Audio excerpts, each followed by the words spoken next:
الله محمد رسول الله عليه صلاة الله۔ حضرت عمر رضی اللہ تعالی عنہ سفر پر تھے تو سفر میں جاتے ہوئے ان کا گزر ایک غلام کے پاس سے ہوا۔ وہ غلام بکریاں چرا رہا تھا تو حضرت عمر رضی اللہ تعالی عنہ نے اس غلام سے کہا تو ہمیں ایک بکری بیچ دے۔ تو اس غلام نے کہا کہ میں بکری بیچ نہیں سکتا کیونکہ یہ بکریاں میری نہیں، یہ بکریاں میرے مالک کی ہیں۔ تو حضرت عمر رضی اللہ تعالی عنہ نے اس غلام کو آزمانے کے لیے کہا تو ایک بکری ہمیں بیچ دے اور اپنے مالک کو کہہ دینا کہ ایک بکری کو کوئی بھیڑیا کھا گیا ہے۔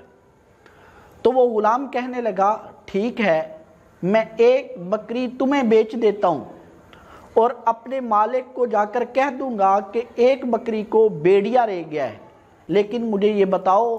کل قیامت والے دن میرے رب نے مجھ سے پوچھا تو میں کیا جواب دوں گا۔ حضرت عمر رضی اللہ تعالی عنہ نے غلام کا جب یہ جواب سنا، ایک چرواہے کا یہ جواب سنا تو رونا شروع ہو گئے،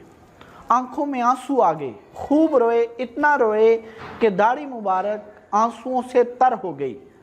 تو پھر حضرت عمر رضی اللہ تعالی عنہ اس غلام کے مالک کے پاس گئے، غلام کے مالک سے غلام کو خریدا اور خرید کر غلام کو کہا جا تجھے میں نے آزاد کیا، اور پھر غلام کو کہا آزاد کرنے کے بعد کہ تجھے میں نے اس بات پر آزادی دلائی ہے اور مجھے امید ہے کل قیامت والے دن تو مجھے آزادی دلائے گا۔ لوگوں کے ساتھ نرمی کا معاملہ کرو، لوگوں سے کوئی غلطی ہو جائے تو ان کو معاف کر دو، کل قیامت والے دن تمہارا رب تمہیں معاف کرے گا۔ کسی سے قرضہ لینا ہے، وہ مقروض اگر تنگ دست ہے، غریب ہے تو اس کو مہلت دو، اسے معاف کر دو، اللہ سخی ہے، بلکہ اللہ تجھ سے بھی زیادہ سخی ہے، اللہ تجھے بھی معاف کر دے گا۔ ترمذی شریف میں ایک حدیث ہے، حضور اکرم صلی اللہ علیہ وسلم نے ارشاد فرمایا جو شخص کسی تنگ دست مقروض کو مہلت دیتا ہے یا اس کو معاف کر دیتا ہے، رب کائنات حشر کے میدان میں قیامت والے دن اس کو اپنے سائے کے نیچے جگہ دے گا۔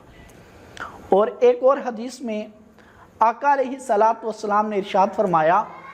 ایک شخص تھا، وہ لوگوں کو قرضہ دیا کرتا تھا، ادھار دیا کرتا تھا، تو اپنے ملازم سے اس شخص نے کہہ رکھا تھا